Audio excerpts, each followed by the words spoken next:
ನಮಸ್ಕಾರ ನಮಸ್ಕಾರ ನಮಸ್ಕಾರ. ಆಗ್ಲೇ ಯಾಕೋ ವಿಡಿಯೋ ಸರಿಯಾಗಿ ಬರ್ತಾ ಇಲ್ಲ ಅಂತಂದ್ರು, ಅದಕ್ಕೆ ಕಟ್ ಮಾಡಿ ಮತ್ತೆ ವಿಡಿಯೋನ ಮಾಡ್ತಾ ಇದ್ದೀನಿ. ಈ ಸಿಟಿ ರವಿ ಈ MLC ಆದ್ಮೇಲೂ ತನ್ನ ಹಳೆಯ ಚಾಳಿಯನ್ನ ಬಿಟ್ಟಿಲ್ಲ. ಪುಡಾರಿಯಾಗಿದ್ದವನು ಈಗ ಚಿಕ್ಕಮಂಗ್ಳೂರಲ್ಲಿ ಪುಡಾರಿಯಾಗಿದ್ದವನು ವಿಧಾನಸೌಧಕ್ಕೆ ಹೋದ್ರೂ ಸಹ ಪುಡಾರಿ ಕೆಲಸವನ್ನ ಮಾಡೋದು ಬಿಟ್ಟೇ ಇಲ್ಲ. ತಾನೊಬ್ಬ ಜವಾಬ್ದಾರಿಯುತ ಜನಪ್ರತಿನಿಧಿ ಅನ್ನೋದನ್ನ ಸಿಟಿ ರವಿ ಮರ್ತೇ ಹೋಗಿದ್ದಾನೆ. ಅಫ್ಕೋರ್ಸ್ 24 ಗಂಟೆ ಕುಡಿದ್ರೆ ಕುಡುಕರು ಕೆಟ್ಟವ್ರಂತಲ್ಲ, ಕುಡಿದು ಒಬ್ಬ ಜನಪ್ರತಿನಿಧಿಯಾಗಿ ಕುಡಿದು ಜವಾಬ್ದಾರಿ ಮರೆಯೋದಿದೆಯಲ್ಲ, ಅದು ತಪ್ಪು ಅಂತ ಹೇಳ್ಬೇಕಾಗತ್ತೆ. ಆಮೇಲೆ ಇವನು ಹೆಣ್ಣು ನಿಂದಕ. ಯಾಕೆ ಅಂತಂದ್ರೆ ಅದು ಮುಂಚೆ ಪುಡಾರಿಯಾಗಿದ್ದವನು ಎಲ್ಲರನ್ನು ನಿಂದಿಸ್ಕೊಂಡು ಗಲಾಟೆ ಮಾಡಿಕೊಂಡೆ ಬಂದ ಅಭ್ಯಾಸ. ಹೆಣ್ಣು ಮಕ್ಕಳಿಗೆ ಹಾಯ್ ಹೆಣ್ಣು ಮಕ್ಕಳಿಗೆ ಗೌರವ ಕೊಟ್ಟ ಅಭ್ಯಾಸ ಇಲ್ಲ. ಹಂಗಾಗಿ ಯಾಕಂದ್ರೆ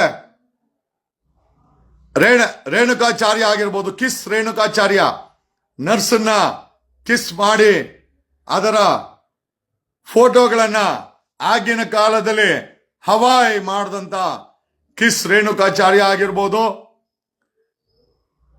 78 ವರ್ಷ ಇಳಿಯ ವಯಸ್ಸಾದ್ರು ಯಾವುದೋ ಒಂದು ಪುಟ್ಟ ಹೆಣ್ಣು ಮಗಳನ್ನ ಸೆಕ್ಷುವಲ್ ಹರಾಸ್ಮೆಂಟ್ ಕೇಸಲ್ಲಿ ಪೋಸ್ಕೋ ಕೇಸ್ ಹಾಕೊಂಡ ಯಡಿಯೂರಪ್ಪನಾಗಬಹುದು, RR ನಗರದ ನಾಯ್ಡು, ಪಿಂಪ್ ನಾಯ್ಡು, 420 ನಾಯ್ಡು ಸಿಕ್ಕ ಹೆಣ್ಮಕ್ಳ ಮೇಲೆ ಎರಗಿ ದೇಹ ಸುಖವನ್ನು ಅನುಭವಿಸಿ ಅವರ ವಿಡಿಯೋ ಚಿತ್ರಗಳನ್ನ ಬ್ಲಾಕ್ ಮೇಲ್ ಮಾಡಕ್ಕೆ ಬಳಸ್ತಾ ಇದ್ದಂತ RR ನಗರದ ಮುನ್ರತ್ನ ನಾಯ್ಡು ಆಗಿರ್ಬೋದು, ಸಹಾಯ ಕೇಳಲು ಬಂದ ಹೆಣ್ಣು ಮಗಳನ್ನ ಮಂಚದಲ್ಲಿ ಅನುಭವಿಸಿದ ರಮೇಶ್ ಜಾರಕಿಹೊಳಿ ಆಗಿರ್ಬೋದು. ಎಲ್ಲ ಪಾರ್ಟಿಯಲ್ಲೂ ಇದ್ದಾರೆ. ಯಾವ ಪಾರ್ಟಿ ಇದಕ್ಕೇನು ವರ್ತೇನಲ್ಲ. ಆದರೆ ಈ ಬೆಳ್ಳಿ ಕಾಚಾ ಬೆಳ್ಳಿ ಬ್ರಾ ಏನ್ ಫೇಮಸ್ ಆಗ್ಬಿಡ್ತಲ್ಲ ಗುರು. ರಾಯ್ಸ್ ಕಾರು, ಬೆಳ್ಳಿ ಕಾಚಾ ಬೆಳ್ಳಿ ಬ್ರಾ, ಮಾಜಿ ಮುಖ್ಯಮಂತ್ರಿ ಆಟ, ಏನೇನ್ ನಡೀತಾ ಇದೆ ಕರ್ನಾಟಕದಲ್ಲಿ. ನಾನು ಬೆಳ್ಳಿ ಕಾಚಾ ಬೆಳ್ಳಿ ಬ್ರಾನೇ ಮರ್ತೋಗ್ಬಿಟ್ಟಿದ್ವಿ, ತುಂಬಾ ದಿವಸ ಆಯ್ತಲ್ಲ. ಹೆಣ್ಮಕ್ಳು ತಪ್ಪಿದ್ರೆ ಅದನ್ನ ರಕ್ಷಿಸಬೇಕಾದ್ದು, ಬುದ್ಧಿ ಹೇಳ್ಬೇಕಾದ್ದು ನಮ್ ಕೆಲ್ಸ.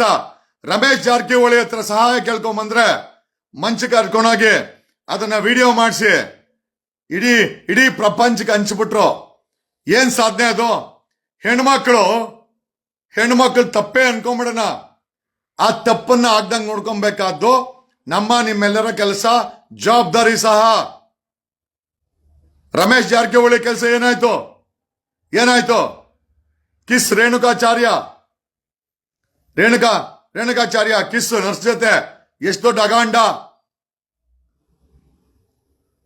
JDS ಕುಮಾರಸ್ವಾಮಿ ಅವರ ಅಣ್ಣನ್ ಮಗ, ಅವನ್ ಪ್ರಜ್ವಲ್. ಅಬ್ಬಾ ಅಲ್ಲ, ಯಾರಾದ್ರೂ ರಾಜಕಾರಣಿಗಳು ಅವನು ಪ್ರಜ್ವಲ್ ಪೊಲೀಸ್ ಅಧಿಕಾರಿಗಳನ್ನೂ ಬಿಟ್ಟಿಲ್ಲ. He has not even spared police officers. ಅವನ್ ಪ್ರಜ್ವಲ್ ಮನೆಯಲ್ಲಿರೋ ಹಾಡುಗಳನ್ನ, ತಾಯಿ ಸಮಾನರಾದ ಹೆಣ್ಮಕ್ಳನ್ನ ಪೊಲೀಸ್ ಆಫೀಸರ್ನೂ ಬಿಟ್ಟಿಲ್ಲ. ಪ್ರಜ್ವಲ್ ಎಲ್ಲೋಗ್ತಾ ಇದೆ ಕರ್ನಾಟಕ, ಎಲ್ಲೋಗ್ತಾ ಇದೆ ರಾಜಕಾರಣಿಗಳಿಂದ. ಒಬ್ಬ ಪ್ರಜ್ವಲ್ ಇಡೀ ಕರ್ನಾಟಕದ ಮಾನ ಮರ್ಯಾದೆ ತೆಗೆದುಬಿಟ್ಟ. ಒಬ್ಬ ರಮೇಶ್ ಜಾರಕಿಹೊಳಿ ಪ್ರೂವ್ ಮಾಡಿಬಿಟ್ಟ. ಅಂದ್ರೆ ನಾವು ರಾಜಕಾರಣಿಗಳಾದ್ಮೇಲೆ ನಮ್ಮ ಹತ್ರ ಬರೋರೆಲ್ಲ ನಮ್ ಜೊತೆ ಮಲಗಕ್ಕೆ ಬರೋದು, ಆಮೇಲೆ ನಾವಿರೋದೇ ಮಲಗಿಸ್ಕೊಳಕ್ಕೆ, ದೇಹ ಸುಖ ಅನುಭವಿಸಕ್ಕೆ. ನಮ್ಮನ್ನ ಯಾರು ಕೇಳಂಗಿಲ್ಲ. ರಮೇಶ್ ಜಾರಕಿಹೊಳಿ ಮೇಲೆ FIR ಆದ್ಮೇಲೂ ಕೂಡ ಅವನನ್ನು ಅರೆಸ್ಟ್ ಮಾಡಿಸಲಿಲ್ಲ ಈ ಬೊಮ್ಮಾಯಿ. ಈ ಮಾಜಿ ಮುಖ್ಯಮಂತ್ರಿ ಬೊಮ್ಮಾಯಿ. ಇನ್ನೊಬ್ಬ ಮಾಜಿ ಮುಖ್ಯಮಂತ್ರಿ ಬೆಳ್ಳಿ ಕಾಚಾ ಬೆಳ್ಳಿ ಬ್ರಾ ಕೊಡುಗೆ ಕೊಟ್ಟವನು. ಆಂಧ್ರ ಇಂದ ಹೆಣ್ಮಕ್ಳನ್ನ ಕರ್ಕೊಂಬಂದು ಮಜಾ ಮಾಡಿದವನು. ಇನ್ನೊಬ್ಬನು ಯಾವನು ಅಂತೆ, ಯಾರೋ ಮಲ್ಲೇಶ್ವರಮನು ವಯಾಗ್ರ ತಂದು ಕೊಟ್ಟವನು. ಅವನು ಯಾವನೋ ಚಿಕ್ಕಬಳ್ಳಾಪುರ ತಲೆ ಹಿಡ್ಕ ಅಂತೆ, ಅವನೊಬ್ಬ ಜನಪ್ರತಿನಿಧಿ ತಗೊಂಬಂದು ಹೆಣ್ಮಕ್ಳನ್ನ ಮಂಚಕ್ಕೆ ಮಲಗಿಸೋರು. ಅಲ್ರಿ, ಎಷ್ಟು ವಲಸಾಗಿದೆ ಕರ್ನಾಟಕದ ರಾಜಕೀಯ. ಹೆಣ್ಣು ಮಕ್ಕಳು ಅಲ್ಲಿ ಬಿಡಿ, ರಾಜಕೀಯದಲ್ಲಿ ಈ ಬಾಳು ಅಂತಂದ್ರೆ ಇದಕ್ಕೆ ಹೋಗ್ಲಿ, ಫಿಲಂ ಇಂಡಸ್ಟ್ರಿಗೆ ಮಂಚದಲ್ಲಿ ಮಲ್ಕೊಂಡ್ರನೆ ಅಂತೆ ಹೀರೋಯಿನ್. ಎಲ್ಲಾ ರಂಗದಲ್ಲೂ ಹೆಣ್ಮಕ್ಳು ಅಂದ್ರೆ ಮಂಚದಲ್ಲಿರ್ಬೇಕು, ಹೆಣ್ಮಕ್ಳು ಅಂದ್ರೆ ದೇಶಕ್ಕೋ ಕೊಡ್ಬೇಕು, ಹೆಣ್ಮಕ್ಳು ಅಂದ್ರೆ ಸಿಟಿ ರವಿ ಹೇಳೋ ರೀತಿ ವೇಶ್ಯೆ. ಅವ್ರನ್ನ ವೇಶ್ಯೆ ಮಾಡೋರು ನಾವ್ ತಾನೆ, ನಮ್ಮಿಂದ ಅವರು ವೇಶ್ಯೆ ಆಗೋದಲ್ವಾ? ಯಾವ ಮುಖ ಇಟ್ಕೊಂಡು ಒಬ್ಬ ಹೆಣ್ಮಗಳನ್ನ ಆಕೆ ವೇಶ್ಯೆ ಆದ್ರೂ ಸಹ ಆಕೆಯನ್ನ ವೇಶ್ಯೆ ಅಂತ ಕರೆಯುವಂತ ಅಧಿಕಾರ ಯಾರಿಗೂ ಇಲ್ಲ, ಅವಶ್ಯಕತೆ ಇಲ್ಲ. ಯಾರಿಗೋಸ್ಕರ ವೇಶ್ಯೆ ಆಗ್ತಾಳೆ ಅವಳು? ನಮ್ಮಂತವರಿಂದ ಅಲ್ವಾ? ನಿಮ್ಮಂತವರಿಂದ ಅಲ್ವಾ? ಸಿಟಿ ರವಿ ಅಂತವರಿಂದ ಅಲ್ವಾ? ರೇಣುಕಾ ಸ್ವಾಮಿ ಅಂತವರಿಂದ ಅಲ್ವಾ? ಪೋಸ್ಕೋ ಕೇಸ್ ಹಾಕೊಂಡ ಯಡಿಯೂರಪ್ಪನಂತವರಿಂದ ಅಲ್ವಾ? ಮಾಜಿ ಪ್ರಧಾನಿ ಮೊಮ್ಮಗ ಆದ್ರೂ ಮಾಡಬಾರ್ದು ಕೆಲಸ ಮಾಡಿದವನು ಪ್ರಜ್ವಲ್ ಅಂತವರಿಂದ ಅಲ್ವಾ? ಏನಾಗ್ತಾ ಇದೆ? ಜವಾಬ್ದಾರಿ ಇಲ್ವಾ? ನಾಲ್ಗೆ ಮೇಲೆ ಬಿಗಿ ಇಲ್ವಾ? ಅಥವಾ ನೀವು ಹುಟ್ಟಿರೋದೆ ಈ ತರ ಅಲ್ಕ ಕೆಲಸ ಮಾಡಿ ಕರ್ನಾಟಕದ ಹೆಸರನ್ನ ಕೆಡಿಸಿ ಬಿಸಾಕ್ಬಿಟ್ಟಿದ್ದೀರಾ? ಕರ್ನಾಟಕ ಅಂದ್ರೆ ಬ್ಲೂ ಬಾಯ್ಸ್, ಕರ್ನಾಟಕ ಅಂದ್ರೆ ಪೋಸ್ಕೋ ಯಡಿಯೂರಪ್ಪ, ಕರ್ನಾಟಕ ಅಂದ್ರೆ ಸಿಡಿ ರಮೇಶ್ ಜಾರಕಿಹೊಳಿ, ಕರ್ನಾಟಕ ಅಂದ್ರೆ ಕಿಸ್ ರೇಣುಕಾಚಾರ್ಯ, ಕರ್ನಾಟಕ ಅಂದ್ರೆ ಸಿಕ್ದವ್ರನ್ನ ಮಜಾ ಮಾಡ್ರೋ ಪ್ರಜ್ವಲ್ ರೇವಣ್ಣ. ಏನಾಗ್ತಾ ಇದೆ ಕರ್ನಾಟಕದಲ್ಲಿ?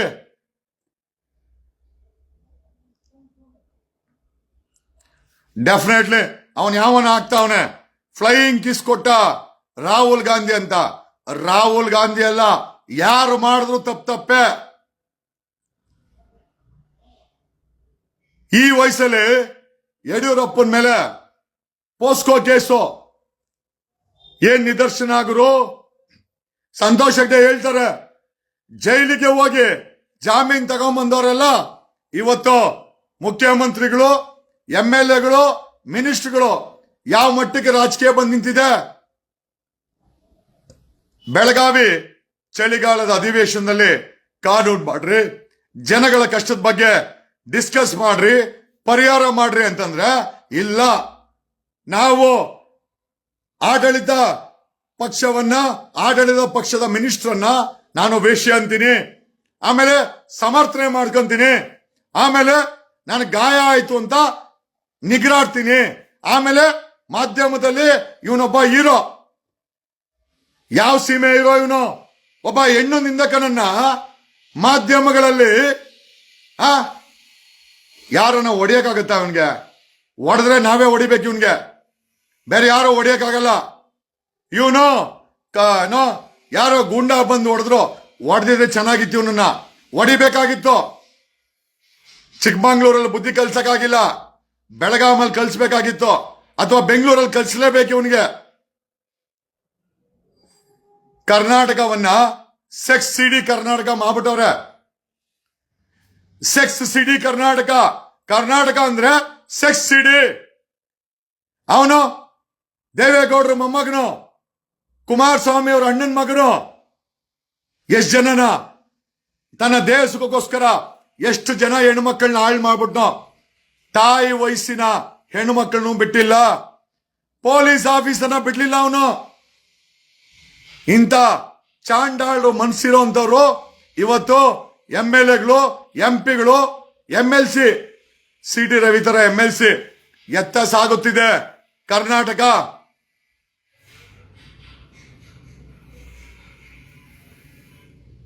ಒಂದಂತೂ ನಿಜ, ಕೆಲ್ಸಿಲ್ದ ಕ್ಯಾತು ಹಣ್ಣು ಮ್ಯಾಕೆ ಮರಿಕೆ ಉರುಳಾಕದಂತೆ. ಅಂದ್ರೆ ಏನು ಕೆಲಸ ಇಲ್ದವನು ಮ್ಯಾಕೆ ಮರಿನ್ ತಗೊಂಬಂದು ನೇಣಾಕ್ಬಿಟ್ಟು ನಿಂತ್ಕೊಂಡು ಮಜಾ ನೋಡ್ದಂತೆ. ಇದಕ್ಕೋಸ್ಕರನ 78 ವರ್ಷಗಳ ಕಾಲ 78 ವರ್ಷಗಳ ಸ್ವತಂತ್ರ ಭಾರತದಲ್ಲಿ ಇವತ್ತು ಆ ಸ್ವತಂತ್ರವನ್ನ ತಗೊಂಬಂದು ಅತಂತ್ರರಾಗಿ ತಗೊಂಬಂದು ಬೀದಿನಲ್ಲಿ ನಿಲ್ಸಿದ್ದೀವಿ. ಸಂತೋಷ್ ಅನಿಯಂತೆ ಮಾತಾಡಿ ಮಾತಾಡಿ ಯಾಕೆ ಗುರು ನೀನು ಸಂತೋಷನೇ ನೀನ್ ಯಾಕೆ ಗುರು ವಾಚ್ ಮಾಡ್ಕೊಂಡು ತಿಕಾ ಹೊರ್ಕೊಂತೀಯ? ಇಲ್ಲಿಂದ ಎಗುರು ಗುರು. ಯಾಕೆ ಅಷ್ಟೊಂದು ಪಾಪ ನೀನ್ ಯಾಕೆ ಅಷ್ಟೊಂದು ನೋಡ್ತೀಯ? ನಾವು ಮಾತಾಡಿ ಸುಸ್ತಾದ್ರೂ ಪರವಾಗಿಲ್ಲ, ನೀನ್ ನೋಡ್ ಸುಸ್ತಾಗ್ಬಿಡಂಗಿದ್ಯಾ? ಯಾರು ಯಡಿಯೂರಪ್ಪನ ಪಾರ್ಟಿನ? ಪೋಸ್ಕೋ ಯಡಿಯೂರಪ್ಪ, ಕಿಸ್ ರೇಣುಕಾ ಸ್ವಾಮಿ, ಕಿಸ್ ರೇಣುಕಾಚಾರ್ಯ. ಆಚಾರ್ಯ ಅಂತ ಇಕ್ಕೊಂಡು ನರ್ಸನ್ ಚೆನ್ನಾಗಿ ಕಿಸ್ ಕೊಟ್ಟು ಆ ಫೋಟೋಗಳು ತೆಗೆದು ಆಗಿನ ಕಾಲದಲ್ಲಿ ರೇಣುಕಾಚಾರ್ಯ ನೋಡೋರು ಪಾಪ ಆನಂದನೋ ಆನಂದ. ಈ ವಯಸ್ಸಲ್ಲಿ ಇಳಿ ವಯಸ್ಸಲ್ಲಿ ಸಣ್ಣ ಒಂದು ಮೈನರ್ ಹೆಣ್ಮಗಳನ್ನ ಬಿಡ್ದಿರೋ ಯಡಿಯೂರಪ್ಪ, ರಮೇಶ್ ಜಾರಕಿಹೊಳಿ, ಏನ್ರೋ ನಿಮ್ದು ಗ್ಯಾಂಗು? ಇವಾಗ ನೋಡಿದ್ರೆ ಹೆಣ್ಣು ನಿಂದಕ ಈ OT ರವಿ. ಮಾಡೋಣ 100%. ರಾಕೇಶ್ ಶೆಟ್ಟಿ ನೀನು ಹೋಗಿ ಸರಿ ಮಾಡಪ್ಪ ದೇವ್ರೆ. ಅಯ್ಯೋ ಲೇ, ನಾನ್ CM ಆಗ್ಲಿ ಮುಖ್ಯಮಂತ್ರಿ ಆಗ್ತೀನಿ ನೋಡ್ರ. ಆವಾಗ ನೋಡಲೇ, ಆವಾಗ ನೋಡಿ ಏನ್ ಮಾಡ್ತೀನಿ ಅಂತ. ಒಂದಂತೂ ನಿಜ, ಬದಲಾವಣೆ ಜಗದ ನಿಯಮ. ಬದಲಾಯಿಸೋನು ಮೇಲೊಬ್ಬ ಇದ್ದಾನೆ. 100% ಬದಲಾವಣೆ ಆಗೇ ಆಗತ್ತೆ. ನೀವು ಕೆಟ್ಟ ಕಮೆಂಟ್ ಹಾಕಲಿ, ತಮಾಷೆ ಮಾಡಿ, ಐ ಡೋಂಟ್ ಕೇರ್. ಯಾಕೆ ಅಂತಂದ್ರೆ ನಾನು ಇಷ್ಟೆಲ್ಲ ಮಾತಾಡ್ತಾ ಇದ್ರು ಹಿಂಗ್ ಕೂತ್ಕೊಂಡು ನೋಡ್ತೀರಾ ಅಂದ್ಮೇಲೆ ಅಲ್ಲ, ನನ್ನ ವಿರೋಧಿಗಳ ಬಗ್ಗೆ ಹೇಳ್ತಾ ಇದ್ದೀನಿ. ನಮಸ್ಕಾರ. ಸೂಪರ್, ನಾನು ಸೂಪರ್ ಆಗಿದ್ದೀನಿ. ಓಕೆ, ಸ್ವಲ್ಪ ಈ CT ರವಿ ಕಡೆಯವ್ರು ಪಾಪ ಯಾಕೋ ವಿಡಿಯೋ ನೋಡಿ ಉರ್ಕಂತಾವ್ರೆ. ಉರ್ಕಳಿ, ತಿಗ್ದಲ್ಲಿ ಮೆಣಸಿನ್ಕಾಯಿನೂ ಇಕ್ಕಳಿ, ನನಗೇನು ಸಮಸ್ಯೆ ಇಲ್ಲ. ಒಂದಂತೂ ನಿಜ, ಕರ್ನಾಟಕದಲ್ಲಿ ಕನಿಷ್ಠ ಮಾನದಂಡಗಳನ್ನ, ಕನಿಷ್ಠ ಮರ್ಯಾದೆಯನ್ನ ಪ್ರತಿಯೊಬ್ಬರು ಕಾಪಾಡ್ಕೊಬೇಕು. ಇದೆ, ಅಧಿಕಾರ ಇದೆ, ನನ್ನೊಂದು ಗ್ಯಾಂಗ್ ಇದೆ. ಅಲ್ಲಿ ಡೆಲ್ಲಿನಲ್ಲಿ ಮೋದಿ ಇದ್ದಾನೆ, ಈ ಕಡೆ ಅಮಿತ್ ಶಾ ಇದ್ದಾನೆ. ಏನಿದ್ರು ಈ ದೇಶದಲ್ಲಿ ಸಂವಿಧಾನ ಇದೆ. ನಿಮಗೆಲ್ಲ ದೊಡ್ಡ ದೊಡ್ಡ ವ್ಯಕ್ತಿಗಳು ಬೇಕು, ಆದ್ರೆ ಏನೂ ಇಲ್ದವನ್ಗೆ ಈ ದೇಶದ ಸಂವಿಧಾನ ಕಾಪಾಡುತ್ತೆ.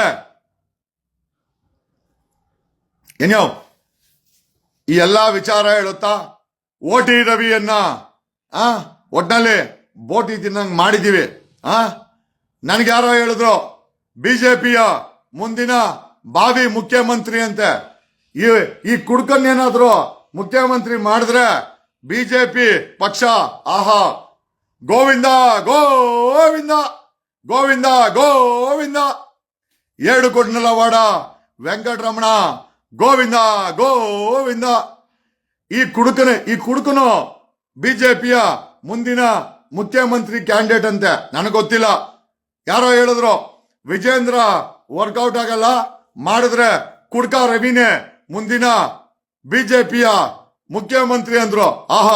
ನೀವು ಬಿಜೆಪಿಯವರು ಈ ಕುಡುಕನ್ನ ಮುಖ್ಯಮಂತ್ರಿ ಮಾಡಿದ್ರೆ ನಾವೆಲ್ಲ ಪಾವನ ಗುರು. ಏನ್ ಪುಣ್ಯ ಬಂತು ಗುರು. ಈ ತಲಾಟೆ ಬಾಯಿಗೆ ಕಂಟ್ರೋಲ್ ಇಲ್ಲಂದ CT ರವಿ ಮುಂದಿನ ಕರ್ನಾಟಕದ ಮುಖ್ಯಮಂತ್ರಿ ಕ್ಯಾಂಡಿಡೇಟ್ ಅಂತಪ್ಪ ಬಿಜೆಪಿಯಿಂದ. ಈ ಕುಡ್ಕ, ಈ ವಲಸು, ಈ ಹೆಣ್ಣು ನಿಂದಕ ಮುಂದಿನ ಮುಖ್ಯಮಂತ್ರಿ ಅಂತೆ. ಕರ್ನಾಟಕನ ಆ ದೇವರೇ ಕಾಪಾಡಬೇಕು. ಈ ಬಿಜೆಪಿ ಪಕ್ಷ ಲೇ ಹಾಳಾಗಿ ಹೋಗ್ತೀರಾ ನೀವಂತೂ. ನಿಮ್ಗೆ ಇನ್ನೇನು ಹೇಳ್ಬೇಕಾಗಿಲ್ಲ.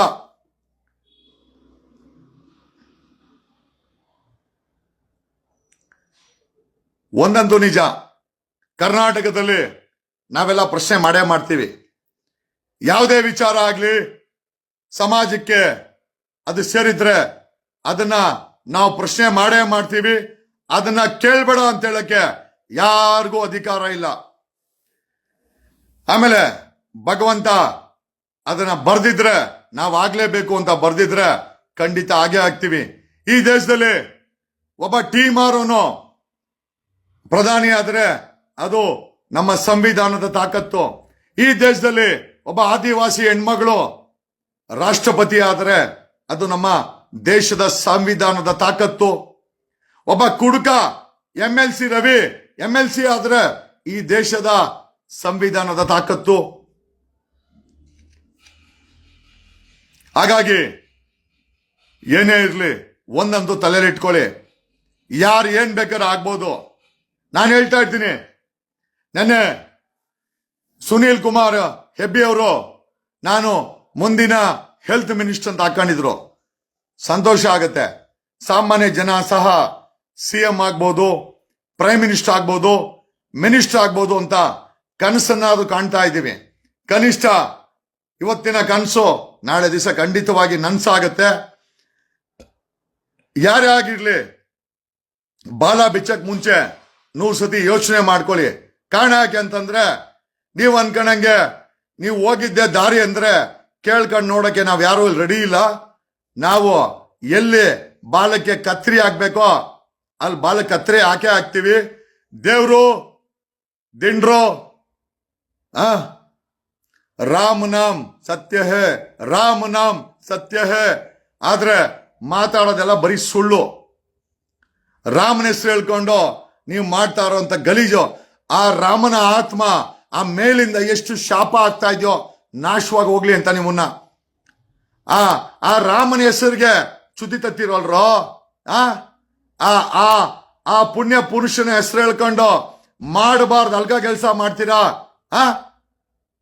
ರಾಮ ಹೇಳಿದ್ನ, ರಾಮ ಸೀತೆನ ನೀನ್ ನಿಂದಿಸದ್ನ, ರಾಮ ಹೇಳಿದ್ನ ಲಕ್ಷ್ಮೀ ಹೆಬ್ಬಾಳ್ಕರ್ನ ನಿಂದಿಸುವಂತ. ಒಂದು ಹೆಣ್ಣು ಮಕ್ಕಳನ್ನ ಮಾತಾಡ್ಬೇಕಾರೆ ನಾಲ್ಗೆ ಮೇಲೆ ಕಂಟ್ರೋಲ್ ಇರ್ಲಿ. ಒಂದು ಸಾಮಾನ್ಯ ಕುಟುಂಬದಿಂದ ಬಂದು ಮಿನಿಸ್ಟರ್ ಆಗೋದು ಅಷ್ಟು ಈಸಿ ಅಲ್ಲ. ಆಗಿದ್ದಾರೆ ಅಂತಂದ್ರೆ ಗೌರವಿಸಬೇಕಾದ ನಮ್ಮ ಕೆಲಸ ಅಂತ ಹೇಳುತ್ತಾ, ಕರ್ನಾಟಕದಲ್ಲಿ ಮುಂದಿನ ದಿನಗಳಲ್ಲಿ future chief minister of Karnataka ನಾನು ಹಂಗ ಅನ್ಕಂತೀನಿ, ಹಾಗೆ ಆಗ್ತೀನಿ. ಅದಾಗಕ್ಕೋಸ್ಕರ ನಾನು ಕೂಡ ನನ್ನದೇ ಆದಂತ ರೀತಿಯಲ್ಲಿ ಕೆಲಸ ಮಾಡ್ತಾ ಇದ್ದೀನಿ. ಹಿಂದೆಲ್ಲ ನಾಳೆ ನನ್ನದೇ ಆದಂತ ಸರ್ಕಾರ ಮಾಡ್ತೀನಿ. ಈ ಕರ್ನಾಟಕದಲ್ಲಿ 6 ಕೋಟಿ ಕನ್ನಡಿಗರ ಮುಖದಲ್ಲಿ ನಗುವನ್ನ ತರ್ತೀನಿ, ಸ್ಮೈಲ್ ಅನ್ನ ತರ್ತೀನಿ ಅಂತ ಹೇಳುತ್ತಾ, ಓಟಿ ಓಟಿ ಸಿಟಿ ರವಿ ಸ್ವಲ್ಪ ಹುಷಾರಾಗಿರ್ರಿ, ಇಲ್ಲ ಅಂದ್ರೆ ಕಾನೂನು ಜನ ಸುಮ್ಮನೆ ಇರಲ್ಲ ಅಂತ ಹೇಳುತ್ತಾ, ಆಮೇಲೆ ಆ ಚಿಕ್ಕಮಂಗ್ಳೂರಲ್ಲಿ ಪ್ರೊಟೆಸ್ಟ್ ಮಾಡ್ಸಕ್ ಹೋಗಿ ಯಾರ್ದೋ ಅಂಗಡಿ ಬಾಗ್ಲಾಕ್ಸವ್ರೆ. ಆ ಅಂಗಡಿ ಅವನು ಕ್ಯಾಕರ್ಸ್ ಉಗ್ದವನೆ. ಏ ಓಟಿ, ನೀನ್ ಮಾಡ್ರ ಹಲ್ಗಾ ಕೆಲ್ಸಕ್ಕ ಚಿಕ್ಕಮಂಗ್ಳೂರ್ ಬಾಗ್ಲಾಗ್ಬೇಕೇನಲ್ಲಿ? ಚಿಕ್ಕಮಂಗ್ಳೂರ್ ಬಾಗ್ಲಾಗ್ಬೇಕಾ? ನಿಮ್ಮ ಅಪ್ಪಂದ ಚಿಕ್ಕಮಂಗ್ಳೂರು? ಲೇ ಆ ಪುಡಾರಿ ಕೆಲ್ಸಗಳನ್ನ ಅಲ್ಲೂ ಬಿಟ್ಟಿಲ್ವಲ್ಲ. ಪುಡಾರಿಗಳ ತರ ಹೋಗ್ಬಿಟ್ಟು ಅಂಗಡಿ ಬಾಗ್ಲಾಕ್ರಿ. ಏನೋ ಇವನು ಸಿಟಿ ರವಿ ಏನೋ ಬಾರ್ಡ್ರಲ್ಲಿ ಯಾರನೋ ಪಾಕಿಸ್ತಾನ ಗುಂಡಾಕ್ ಬಂದವನ, ಅವನಿಗೋಸ್ಕರ ಬಂದ್ ಮಾಡಕ್ಕೆ. ಒಟ್ನಲ್ಲಿ ಈ ದುರಹಂಕಾರದಿಂದನೇ ಎಲ್ಲ ಮಾಡ್ಕೊಂಡ್ ಬಂದ್ಬಿಟ್ರೆ. ಆದ್ರೆ ನಿಮ್ಮ ಹಣೆ ಬರ ಜನಗಳಿಗೆಲ್ಲ ಸತ್ಯ ಗೊತ್ತಾಗ್ತಾ ಇದೆ. ಈ ಎಲ್ಲ ವಿಚಾರಗಳನ್ನ ತಿಳಿಸುತ್ತಾ ಒಂದಲ್ಲ ಒಂದು ದಿವಸ ಸಾಮಾನ್ಯ ಜನ ಈ ಕರ್ನಾಟಕದಲ್ಲಿ ಅಧಿಕಾರ ಹಿಡ್ಕೊಂತಾರೆ. ಆ ದಿವಸ ದೂರ ಇಲ್ಲ, ತುಂಬಾ ಹತ್ತಿರದಲ್ಲಿದೆ ಅಂತ ಹೇಳುತ್ತಾ ಐ ಆಮ್ ರೆಡಿ. ಓಕೆ, ಮುಂಚೆ ಎಲ್ಲ ನಾನು ಕೂಡ ಸತ್ಯ ಧರ್ಮ ಜನರು ಅಂತ ಯೋಚನೆ ಮಾಡ್ತಾ ಇದ್ದೆ. ಈಗ ಅವ್ರವ್ರ ಕರ್ಮ ಅಂತ ಬಿಟ್ಟು ಅಧಿಕಾರ ಇಟ್ಕೊಂಡು ಜನರಿಗೆ ಒಳ್ಳೇದ್ ಮಾಡಬೇಕು. ಆಮೇಲೆ ನಾವು ಸಿನ್ಸಿಯರ್ ಆಗಿರ್ಬೇಕು. ಹಂಗಂತ ಪ್ರತಿದಿನ ಸಿನ್ಸಿಯಾರಿಟಿ ತೋರ್ಸಕ್ ಆಗಲ್ಲ. ಓಕೆ, ನಾವು ನಮ್ಮ ಮನ್ಸಲ್ಲಿ ಸಿನ್ಸಿಯರ್ ಆಗಿರ್ತೀವಿ, ಆದ್ರೆ ಸಿನ್ಸಿಯಾರಿಟಿ ಅಂತ ಪ್ರತಿದಿನ ತೋರ್ಸಕ್ ಆಗಲ್ಲ. राम नाम सत्य है, राम नाम सत्य है. ये ओटी रवि उसका मुंह बहुत बुरा है. Thank you.